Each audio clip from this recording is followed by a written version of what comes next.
Hey, it's Jeff here at Apex Customs. Today's a good day because we're delivering a year-long project of restoring this 1964 Austin Healey 3000. Basically, we cut a lot of this car apart, replaced a lot of rusty sheet metal, got the door gaps perfect.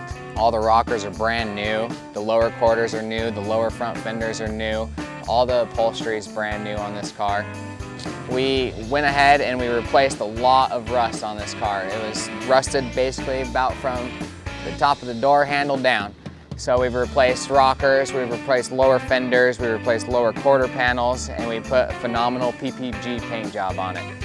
Also went ahead and restored all the chrome on the car, put new wheels on it, went ahead and put this thing back to its original condition with precision.